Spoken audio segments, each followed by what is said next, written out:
The government of Zimbabwe has embarked on a number of capital projects over the years, many of which have remained only a dream after failing to bring them to completion. Some of these projects have become part of national budget statements for decades, with little progress being made. Implemented projects have missed set targets, leading to cost and time overruns and poor outcomes. Why do we have so many unfinished projects? Where exactly is the problem? Hello and welcome to Fifth Row with Reggie. Please subscribe to the channel. In today's show, we are looking at projects that have been on the drawing board for years in Zimbabwe and the reasons why government projects fail. Number 1, Beitbridge-Chirundu Highway. The dualization of Beitbridge-Chirundu Highway has been on the cards since 2002, with various tenders having been issued and cancelled over the years. This is a road that has been experiencing a high number of accidents, with most of them being blamed on poor road conditions. Following the withdrawal of Austrian Kaman Geiger international tender, the government of Zimbabwe finally resolved to widen and not dualize the entire 900-kilometer highway from Beitbridge to Chirundu. Feasibility studies of the project had indicated that complete dualization of the highway was not viable given the low volume of traffic that is not sufficient to recoup the cost.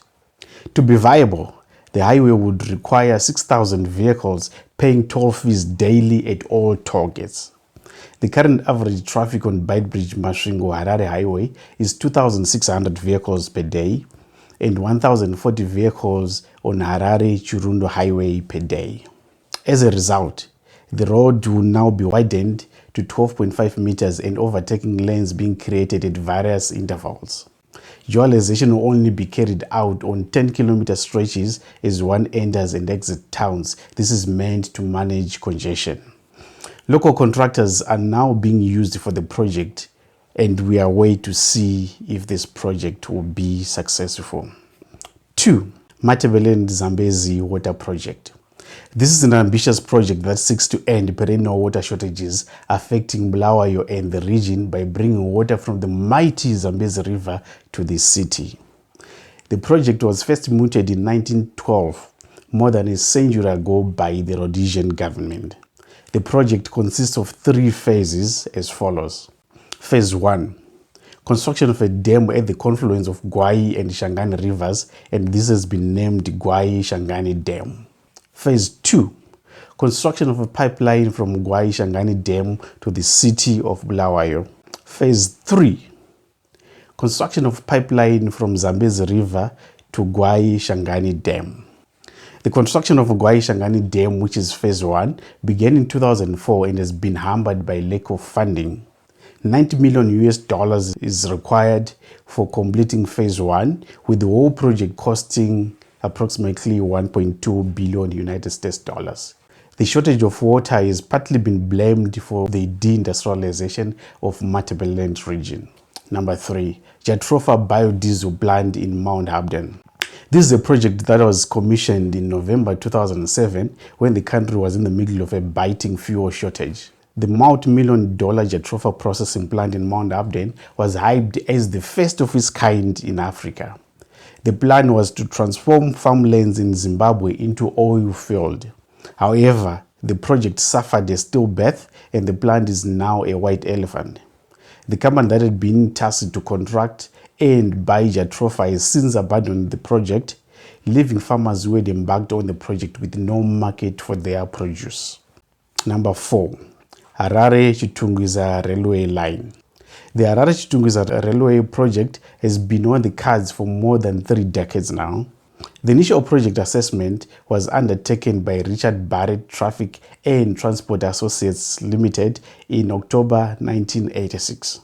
Currently, there is no indication that construction of the railway line will ever commence. To make matters worse, residential stands were allocated along the route that had previously been pegged for the railway line. In 2018, it was reported that the railway project was back on track and that Infrastructure Development Bank of Zimbabwe (IDBZ) was spearheading the project. The bank was seeking to engage consultants to conduct another feasibility study since the one that had been carried out in 1986 was now outdated. 5. Kunzi Dam. Kunzi Dam has been on the drawing board from the 90s. Construction of this dam on Nyaguwe River was seen as a solution to Harare's perennial water shortages. It had been anticipated that Lake Chiwero, Manyame, Arava, and Seke dams would not meet the demand for water in Harare and its settlement towns due to the growing population.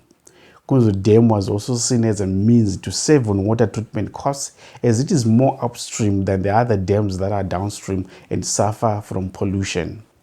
The estimated project cost is $680 million and the project is still to be implemented. It was recently revealed by the Mashonaland East Provincial Affairs Minister that construction work on Kunzi Dam project was set to commence this year.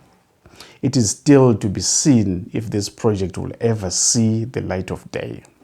Other projects that had issues include Nwanetsi Range Ethanol Plant Project, rehabilitation of Harare Airport Road, rehabilitation of Morton Jeffrey Waterworks. There are a number of reasons why government projects fail.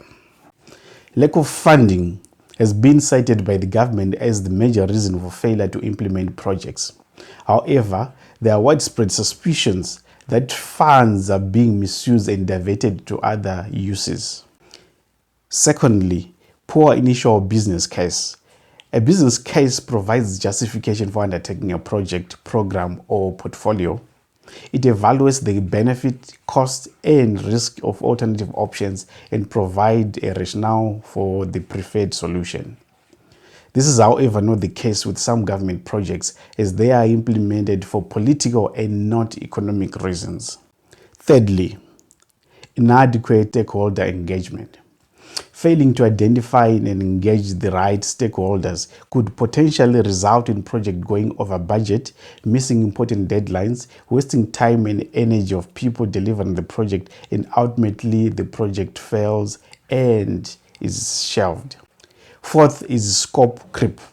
These are changes and continuous uncontrollable growth in a project scope at any point after the project begins. This can occur when the scope of a project is not properly defined, documented, and controlled. Fifth is lack of monitoring. Project monitoring can help project managers and their teams foresee potential risks and obstacles that could derail a project if left unaddressed. Lack of monitoring is a problem in most government projects. Sixth is corruption. Corrupt politicians appear to choose investment projects not on the basis of their intrinsic economic value, but on the opportunity for bribes and kickbacks that these projects present. Other reasons why government projects fail being political interference, policy inconsistency, and lack of political will and cohesion. Government starting too many projects that it cannot fund. Fluctuations of prices, especially in a hyperinflationary environment. And lastly, delays in payments and release of funds. Thank you for watching, and please subscribe to my channel. Give the video a thumbs up and leave a comment below. You can also share the video with friends and your loved ones. Thank you.